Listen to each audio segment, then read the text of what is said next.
So I've replaced the title that we had before with meta hype surfing, because why not? Let's invent some jargon. Let's throw it out there. That's part of what this is about. We're talking about hype. We're talking about the metaverse. We're talking about Web3. That's a lot. That's a lot of things to talk about. And as we know, I think even when Catherine and I were talking about this early on, it was before the massive crash in the crypto markets. It was possibly when people were a little bit more hyped about it. I was certainly hearing a lot more about Web3 than I am at the moment. And I was hearing less about the metaverse. And now I'm hearing far too much about the metaverse. So it's interesting. Just in a couple of months, things change. That said, when we founded Brilliant Noise, we were going around major advertising agencies with clients, talking to them about what they could be doing, and everyone was pitching augmented reality to them. And that was 10, 11 years ago. So what happened? It's still about to happen. It's still about to be the big thing. So I've divided it up. I've divided this up into 3 sections. I'm going to talk about Hype 2.0. I'm going to talk about Web 2.0, and that was a moment in the mid-noughties, then through to probably, let's say, 2015, when the internet entered a new phase, mainly powered around social media. And that had a big impact on my career. And when Catherine said that many people would be young marketers in this group, I wanted to kind of talk about, okay, well, this is how, as a young marketer back then, it affected me, and how I was able to with some success, to take advantage of the fact that I was younger and knew more about it than my bosses did and some of my clients. And then I'm going to talk a little bit about then. A bit more actually about how to handle the hype, how to think about it, how to prioritize it, and maybe not get burnt quite badly, as some people do, by jumping on a bandwagon, by advocating for something that turns out to be nothing. I'm not going to go into detail on all of these, but let's just take one example. So Facebook this week, Meta, whatever, Meta announced this week that it was closing down its audio division, which was the big thing 2 years ago. I was being interviewed by analysts about Clubhouse, and everybody was going, "Yeah, it's all about audio now, especially with the pandemic." And then it wasn't. These things come, these things go. Some of them stick. So I'm going to talk a bit about how we think critically about that, and then I will give you my take on Web3 and the metaverse, such as it is. But spoiler alert: too long, didn't read. It's early days on both of these technologies. It's playtime. It's not work time there. So that's where we're going to end up. Is you don't need to be massively urgently rushing into these technologies. They are interesting, but there are reasons to be playing. It's not binary. None of this is like, is it or isn't it the big thing? Both what's described as Web3 and what's described as the metaverse are interesting, big trends, interesting technologies. I love Kara Swisher. Sorry for people who weren't expecting swearing, but Kara Swisher and Scott Galloway, two of the best commentators on technology, both Americans. Kara wrote for the Washington Post for many, many years and now runs her own company, Vox Media. And just looking through my quotes on my notes, I noted one down from her, that this was an anonymous tech exec, and she knows the absolute top people. She has lunch with, the CEO of Salesforce, senior people at Facebook, and he said, "I'd be really into Web3 if it wasn't for all the assholes." And I think that sets us up nicely for thinking about what just happened. So the too long didn't read, or the summary of what we're about to talk about, and you can leave now if you want. It's absolutely fine, and come back and watch the video. No, don't. Sorry, I'm getting no. The too long didn't read is, look, being a young marketer, knowing about new technologies, knowing about new things, can boost your career. They can make you valuable, but not for their own sake. You need to work out how to make your knowledge and them useful to your clients and to your colleagues. You need to understand the basics of marketing. It is not, knowing about TikTok creative videos is fantastically valuable at the moment. I'd say that's the most valuable skill that a young marketer could have at the moment, because there's so much exciting innovation going on in video creators and online creators and influencers at the moment. I think that's like kind of the mainstream exciting thing that people almost undervalue in some ways. But you need to understand the basics of marketing. You need to understand how it works, how it's funded, the business behind it. And if you're successful enough, you'll need to understand power. And you'll need to understand how power works in organizations and corporations, and why some people are going to try and nick your ideas, and why some people are going to try and tell you that you're an idiot, and talk you out of doing what you want. But that's a talk for another day. This may be the Metaverse talk that you're expecting, so I'm linking to it. You can go and watch it later.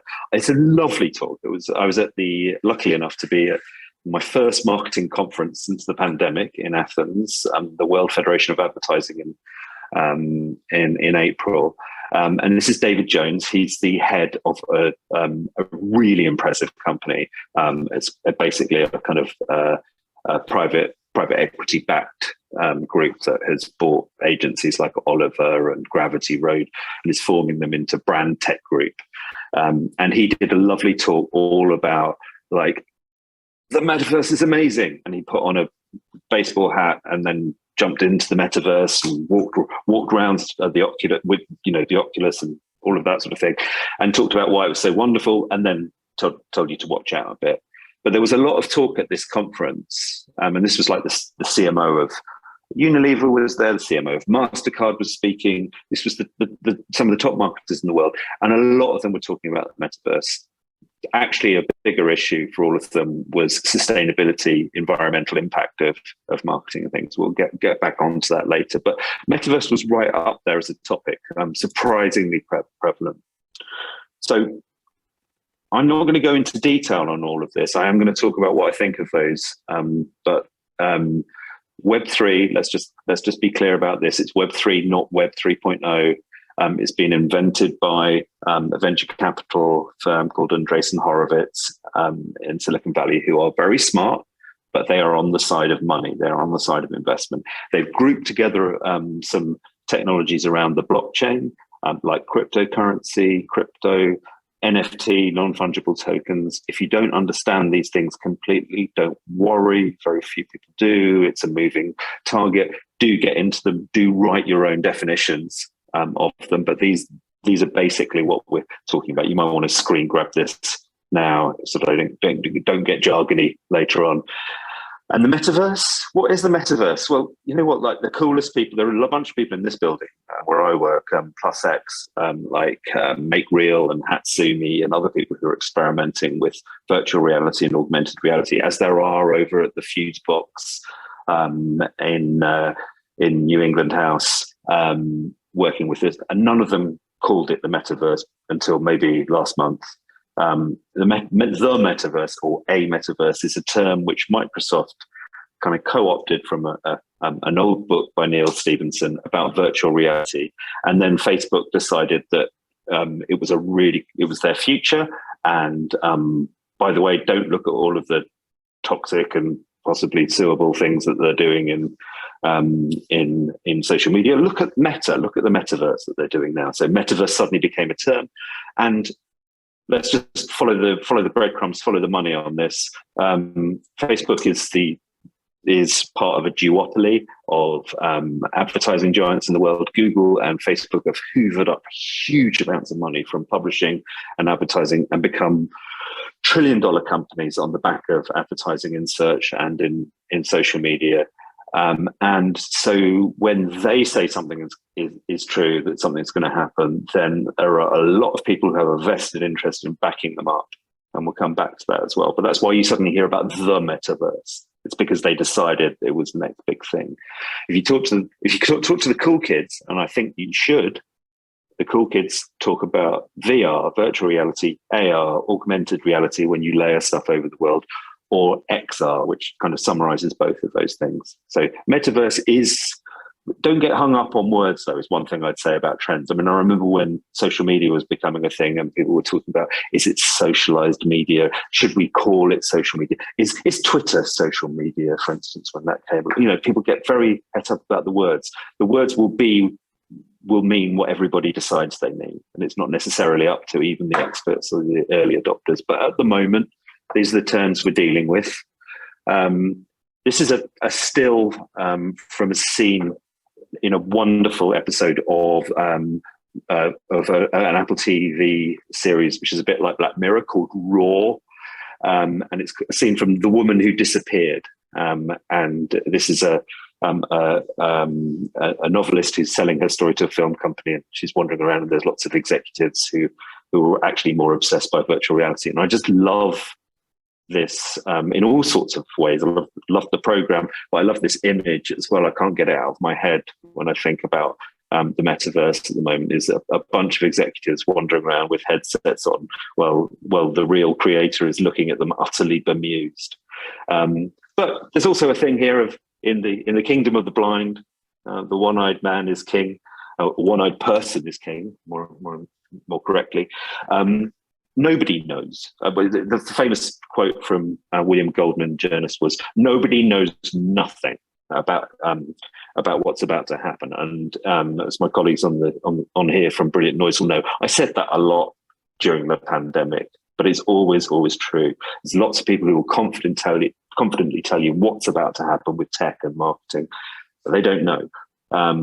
But so many people are blind. If someone's got half a view of what might happen, they suddenly become very, very important. So anyway, I lived it. Hype 2.0, social media.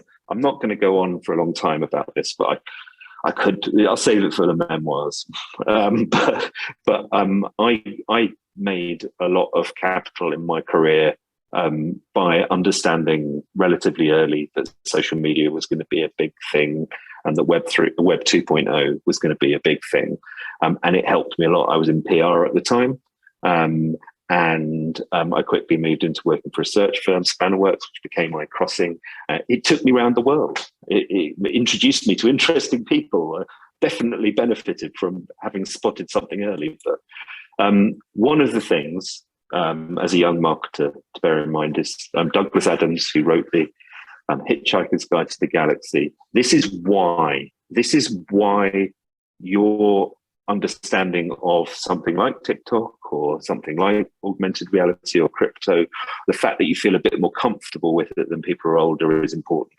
Douglas Adams said that anything that's normal in the world, anything that's in the world when you're born, is normal and ordinary and just a natural part of the way that the world works. Anything that's invented when between 15 and 35 is new and exciting and revolutionary. You can probably get a career in it. And anything that's invented after you're 35 is against the natural order of things. Hence, Twitter, which was invented before I was 35, I think is just exciting and has a career in it. And, if we're honest between us, I kind of think that TikTok is the work of the devil.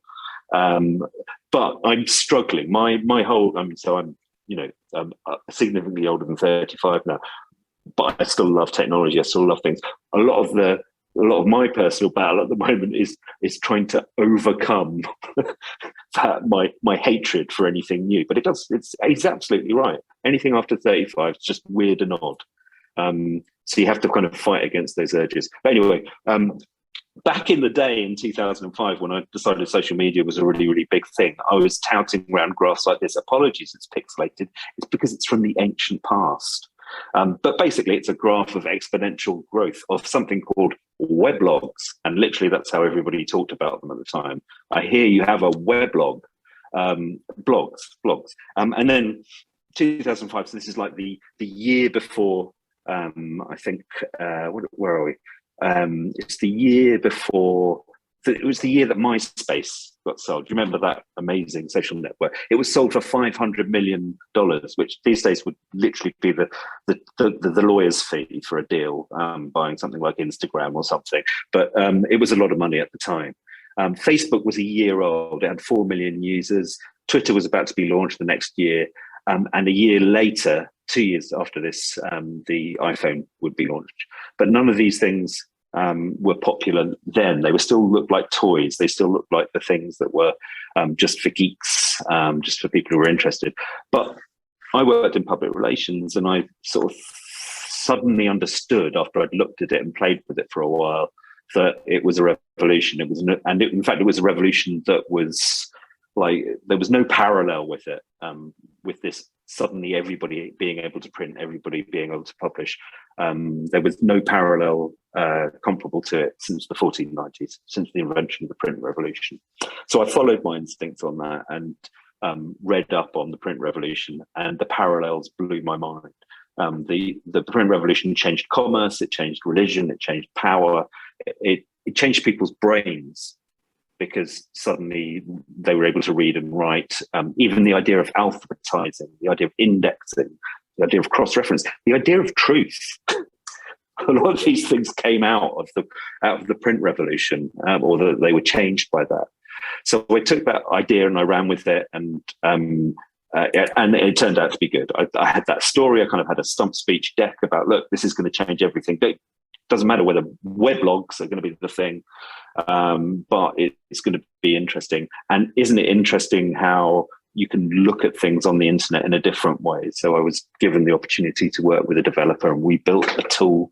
Actually ended up building two of these tools that could see how websites were connected and how you could see reputation growing on the internet, which helped people to get their heads around what this change was. And then I ended up writing a guide which we published under sort of social media, what do they call it, Creative Commons, which was which is still around, very good. Wikipedia is mostly Creative Commons. It means you can copy it and do what you like with it as long as you attribute the author.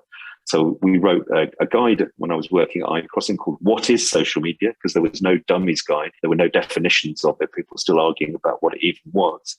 And we published that. And it was all ridiculously, phenomenally successful, almost accidentally. So one day someone from the search engine optimization team told me we had 8,000 links from China. We couldn't quite work out why, but there was a guy called HURRAH on the team who was Chinese, and he had a look at it. He goes, "Oh, someone's translated our guide into Chinese, and we're downloading it in the thousands in China." It was amazing. It was exciting, but it was all of the steps were built on being useful and just trying to find out what. So at each of those stages, the most useful thing at first was to be able to explain to my bosses why social media was important, not because it was the latest thing, but because it changed something fundamental about our industry, and then helping them to see it a bit more, and then actually just explaining it really, really simply. It wasn't the dazzling stuff. It wasn't the big numbers or anything that was useful.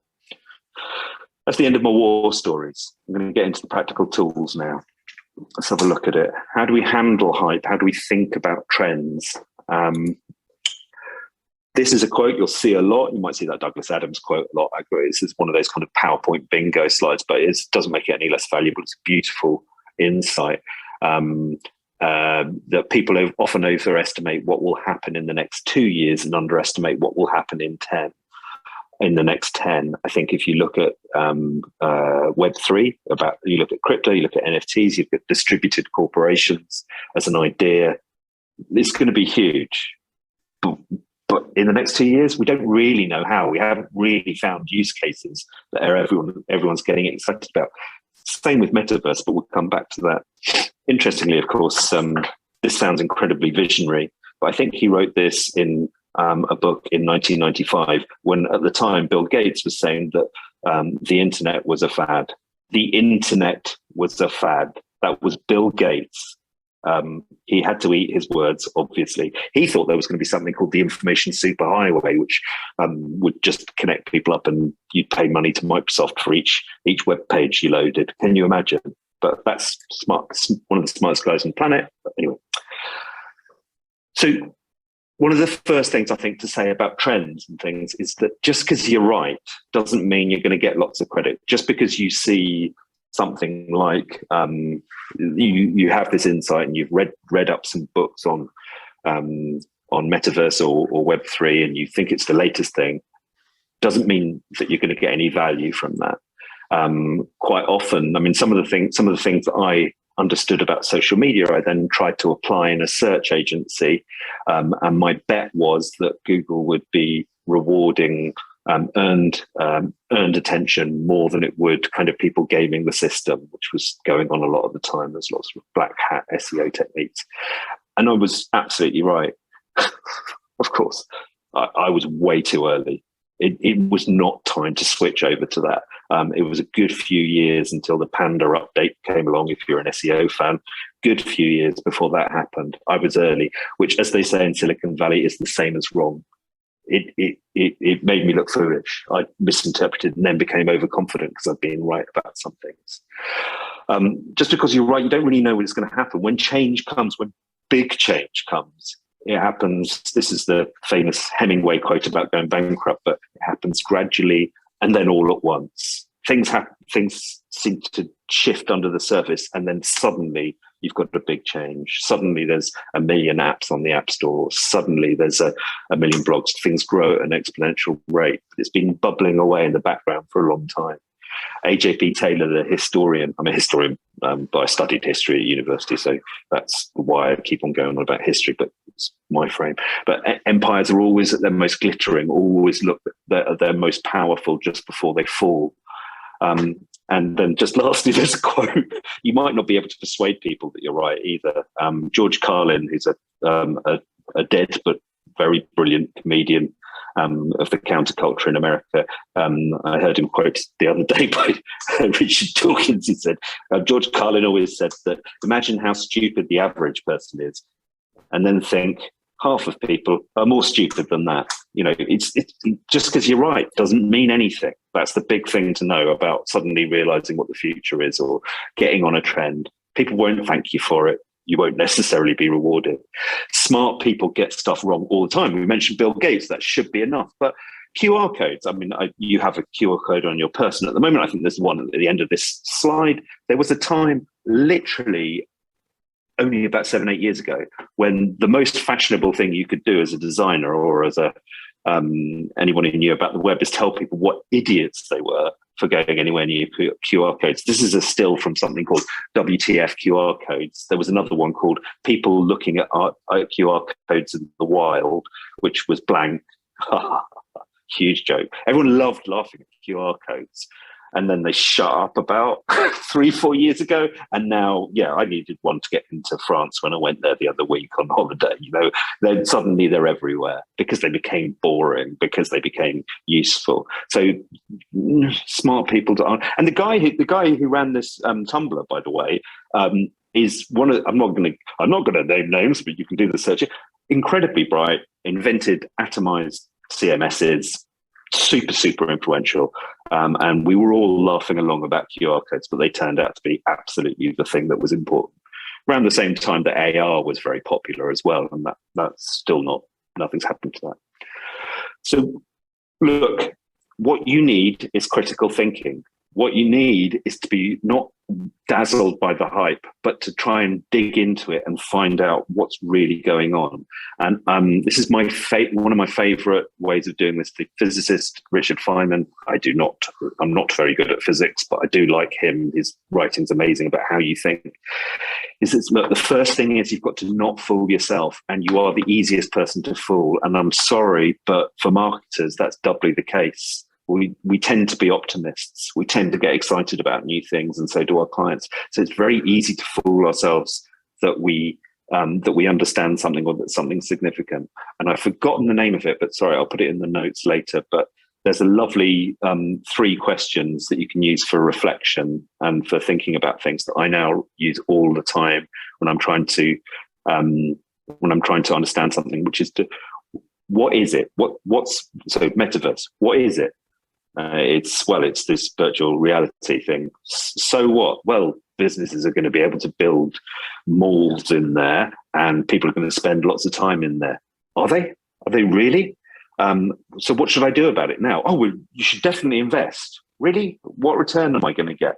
It's just a little simple set of questions. You start breaking things down. The Feynman technique, by the way, his response to the fact that it's very easy to fool ourselves and think we understand something when we don't is write it down on a page of A4, or 250 words on a word processor, and all of the things, write it down and explain it as if you're explaining to someone who knows nothing about your industry or the subject at all. And the bits where you find it just a little bit uncomfortable to try and explain to them because it's not really their area, those are the bits you highlight, and you need to go back and learn those things properly, because those are the bits that you fooled yourself into thinking you understand. I said you've got to be ready for shade. You've got to be ready for haters, but hurrah for haters. If you've got something as a young marketer that is really insightful and really interesting, you're going to get flack for it. Unfortunately, you're also going to get flack for it if you're completely wrong. But anyway, you'll get a lot more, and you'll get a lot more reaction if you're right, because it will be challenging to people, and it will be challenging to people with power, and it annoys them. I think all of these phrases were used about me when I was developing a social media practice inside a digital agency for the first time. Emperor's New Clothes, you're in an ivory tower, it's all theory, which, actually was quite fair criticism. I needed to make it more practical. We've seen it all before. This is just direct marketing for this happened 10 years ago. Don't worry about it. It's just a new thing. And snake oil all the time. This is all bullshit. It's not going to work, blah, blah, blah. So you've got to have dug into what you're talking about and understand it, what it means to people, and be sure of some fundamental truths, even if you're not sure of what's going to happen next, to be able to explain yourself to those people. But, just voice of experience, young marketers. If you're very, very right, you will be very, very annoying to a lot of people, especially if it's something new.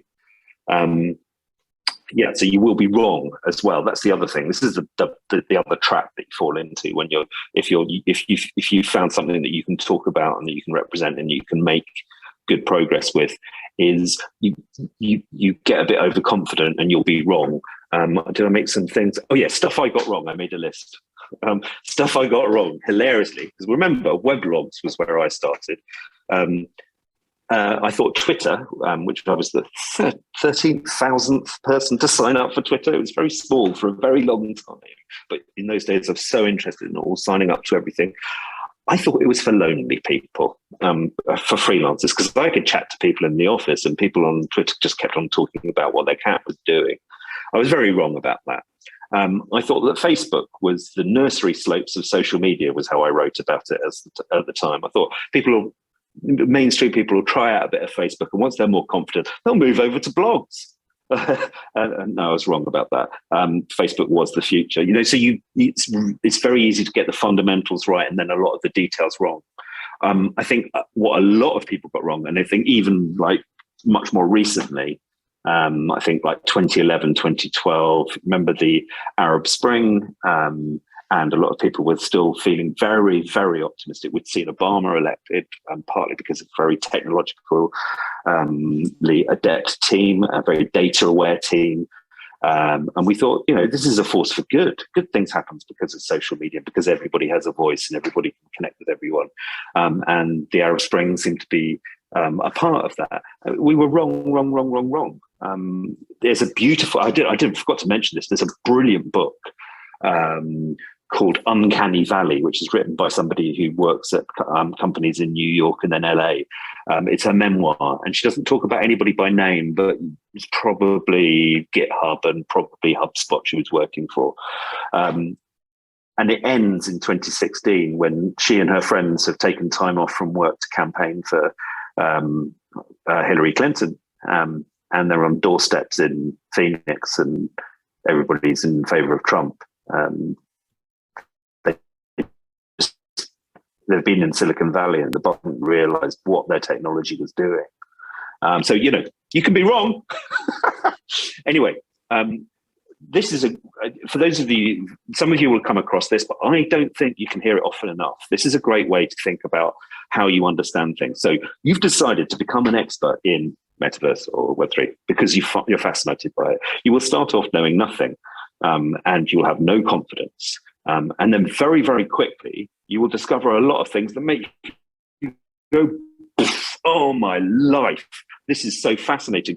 I'm going to change the world. And this is called being at the peak of Mount Stupid in the Dunning-Kruger effect. The worst thing is when you've got just a little bit of knowledge about something because you think you know it all. I just think back, like learning a language, learning code. You go through this phase where you're telling everyone how wonderful it is, and they're all like, and then you realize how little you actually know about the topic, and you fall into what's called the trough of despondency. And then over time, you become more and more enlightened, and you get to a kind of level of mastery. it was actually Dunning, I think, of the pair of scientists who invented this, who called it meta-ignorance. It's being stupid about being stupid. It's like not knowing what you don't know. This is the real problem. And it's interesting that a level of confidence you have is never as high as after having done a couple of months of research, because at that point, you never, the more you know, the more you don't know, basically. So I think that's useful. There's an incredibly similar diagram, which I'm sure wasn't lifted wholesale by a management consultant, because that's absolutely not what management consultants do, from Dunning-Kruger, called the Gartner Hype Cycle. If you've not heard of it, it's a very, very useful model, and a very useful report comes out every year for the last 25 years or so, where they talk about where a technology is, where it's tracking across this hype cycle. So something's invented in a lab, and then suddenly it gets really, really hyped up, and they call that the airline magazine moment. And this is the moment that is often the opportunity, but also the trap for the expert, an agency, or the expert clients. The airline magazine moment is the moment that the CEO has read about Balenciaga having its own island in Oculus Land, or whatever they've called it this week, and why haven't we got one too? And he usually goes into the CTO's office or the marketing office. And the reason that you need to keep an eye on trends is because you need to be able to tell him, this is way, way, way hyped. This is it's too early. You need to be able to explain to them why. And I'd say probably Web3, Metaverse are up there. Possibly Web3 stuff is falling down that into the kind of backlash phase where everyone's against it. And then we'll find out how it works, and it'll become incredibly useful. This model, by the way, is not the truth. It's just a model, but it's a useful way of thinking about it. Quite often, in the early days of technology, I saw like sort of e-paper, for instance. When I graduated, e-paper was a lab invention being mentioned in The Economist, and people got very excited about it, then they ignored it, and then around that enlightenment point, and that's when the Kindle comes out, and suddenly e-paper is very, very useful. So that was a classic one of it. But now things happen so quickly that they'll appear right at the peak, right at the airline moment. You'll have had no warning of them coming, because they've been developed very, very quickly. Anyway, but it's a useful model, and it's a useful model to try and plot across it where you think different trends are. I think it's incredibly useful. I also like radar diagrams, and Gartner does quite a good job with these as well. Gartner's main job, by the way, is advising CTOs. It does some work for CMOs as well, but I like a radar diagram because I like the now, near, far model. So when the CMO comes in with the airline magazine saying, why aren't we doing what Balenciaga is doing? Say, well, we're keeping an eye on it. It's on the outer thing. It's a far thing. Sorry, there's a spelling mistake there. Aware, not a war. Don't go to war with things that are far. It's really not a great idea.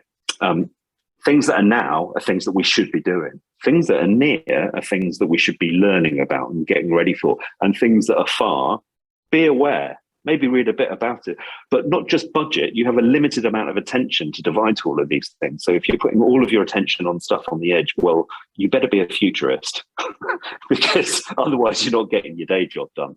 I've made this handy table, which I think explains it. So one principle which we've used for a long time at Brilliant Noise, and we learned actually in our crossing days with Coca-Cola.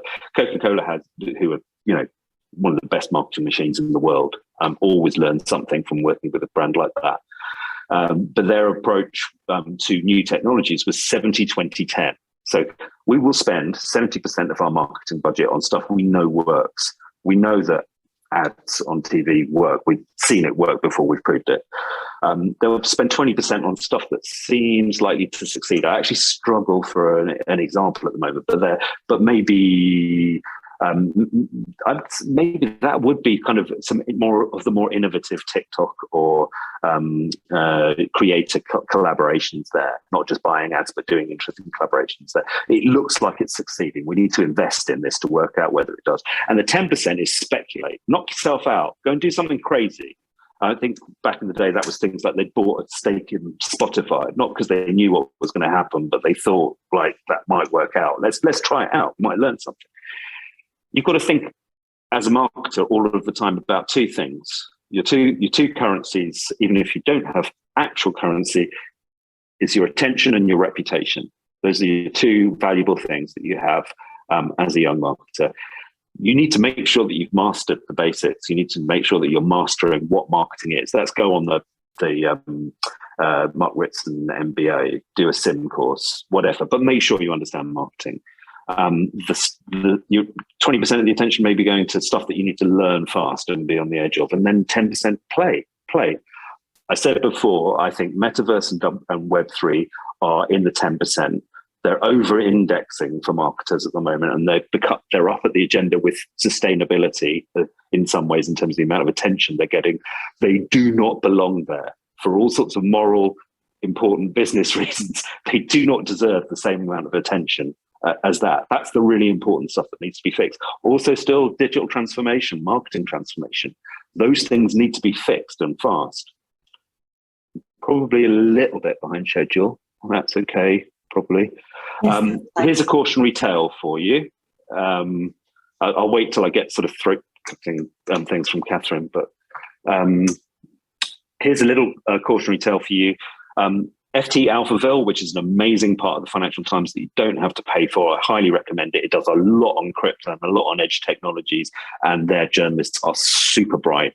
But this was an article about an article called Screenware, which was done by Vice Media, 96 pages, all about fashion in the metaverse. And it was clearly, well, maybe you'll read it later. Maybe you'll read the quote later. But the journalist summed it up as, we now know that the metaverse is apparently meaningless broad term for online things we like. Because they were mixing up Web3, they were mixing up stuff they liked.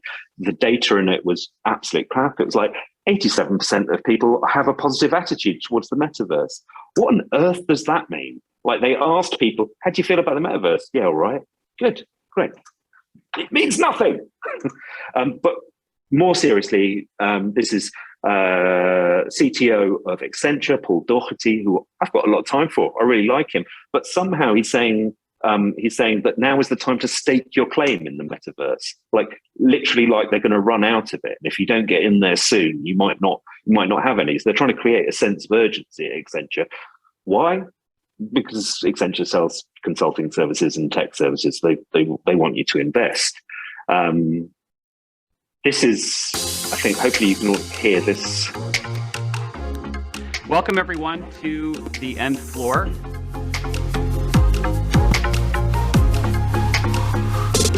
Well, Paul, I love that you brought us to the cafe. This is beautiful. It's really not, Paul. It's not beautiful. I'm sorry. I wrote a long blog post about how much I liked this speech at a conference, the other thing. But that looks like the most boring place in the world made into the most boring virtual place in the world. Now, it's got to be now. Rob Pierre is another person that I hugely admire. He's built Jellyfish from... I think it was 800 people at the beginning of the pandemic. It's now about 2,500. They're going through acquisitions. They've got one of the most progressive working cultures I've seen in agencies, constant inspiration. But he literally wrote something for entrepreneur.com saying, well, you can read it yourself, but you need to produce endless amounts of content to fuel engagement in the metaverse. No, you don't, Rob. Sorry, mate. Why? But why has he done that? Quid bono? Who benefits? Jellyfish is a massive partner of Facebook. Sorry, Meta. So he's got a vested interest. So it's not evidence. Why will people listen? Because they don't want to be the dad at the disco. And which I think is incredible. As a dad, he sometimes goes to discos. I think it's incredibly daddist. But they don't want to look like this guy. They don't want to be on the edge going, yeah, metaverse. I kind of get it. This is an ad for Heineken Silver. Your mileage may vary, but I've seen this nowhere. This is an avatar with a virtual can of beer, which is actually available in the real world as well now, not just the metaverse. Yeah, it's on a corner in Shoreditch, which is where the clients go on the way to the meeting with the agency that persuaded them to do this in the first place. VR, Metaverse, Web. If you want to see some of the ways that Metaverse isn't ready for reality, look at the number of, ask who's got a headset that you know. Ask who actually uses it once a week or even at all ever. I've got one at home. I've got two at home, which I don't use. I love this stuff. I'm going to buy another one because I really want to try some of the stuff out that I'm hearing about that's cool. But VR to ER, I haven't included any of the gifts in there because some of them are quite disturbing but hilarious of people usually punching a wall or punching someone in the face by mistake while they're in virtual reality. This is the interesting stuff. Don't follow the hustlers. Don't follow the big guys trying to sell weirdly boring metaverse stuff. Follow the artists.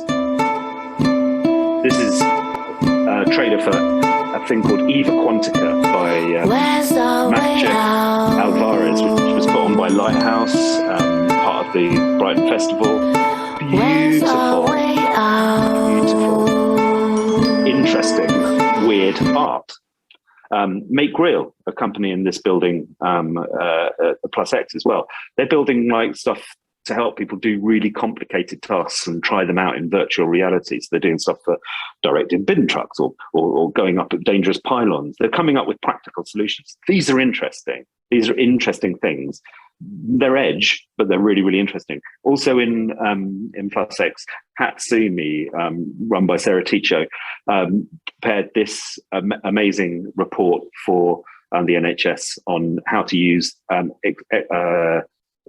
XR in healthcare. So cool. By the way, I couldn't help noticing one of the things I was a bit worried about as I was going here is I quoted a lot of men and talked about a lot of men.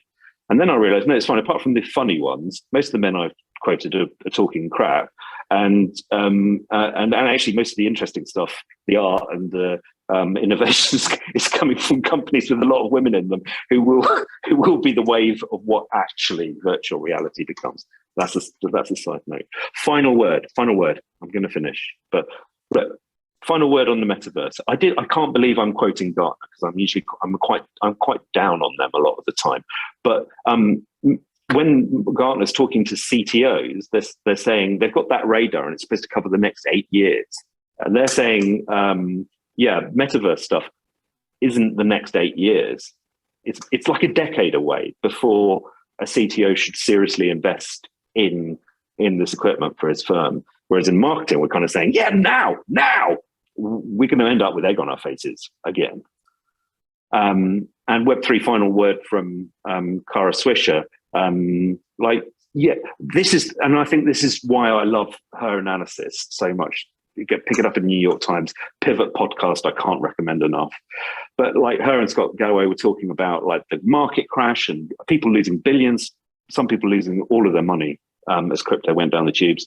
There's so much innovation in these ideas that some of it's going to stick. This is going to be big. Not yet. And there are bigger issues. I think we should be looking at finishing the jobs we've got to do around digitalization, marketing transformation. Sustainability is just getting going in marketing. It's urgent that we get on that. That's it really.